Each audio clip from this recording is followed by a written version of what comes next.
দেখছে হ্যাঁ এই লাদিনে খেলাছি হ্যাঁ কথা বল মারাবো। এর নাম তো গাইস আজকে হচ্ছে রুমেতে মটন রান্না।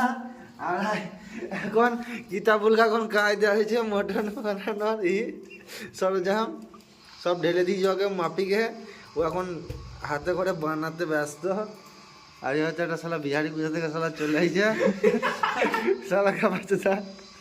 তোর গাঁড় ফাটাবে রনি আমি আর এই যে লইছে দেখো পানি দিবি নি হ্যাঁ তো খাবুটে খালি খাই করে।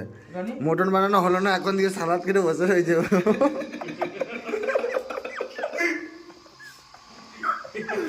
মটন বানানো হয় না ভাতের হাড়িয়া তো এখন ভাতের হাড়িয়া তো চুলোতে চাপানো রয়েছে। আর এদিকে মটন এই বানাচ্ছে আর এখন এতগুলো রসুন এখন দেওয়া হবে ওর মধ্যে বুঝতে পারলো তো। পানি দেবো তো? তোকে পানি এখন দিতে বসো। হ্যাঁ অল্প দিবি করে দে এই ছেলে খালি খাই করে আয় তো বে খাই আটা তুলে ভালো করে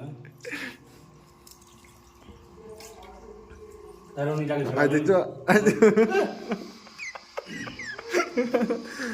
আরে খাবার দেখো যা মোবাইল के लिए মুহ করছে। এলে হয়ে গেছে এবার লাগিয়ে দিচ্ছি চাপি দিচ্ছি। হ্যাঁ সেবারে হ্যাঁ? দুটো গ্যাস জ্বলবে নাকি এইটা এখন দিই না ভাই রসুন খুঁজে পাবি না যদি নাইলে ভাত পড়ে যাচ্ছে গো। লাগিয়ে দিচ্ছি তাহলে এটা। হ্যাঁ লাগিয়ে নুন দিয়েছি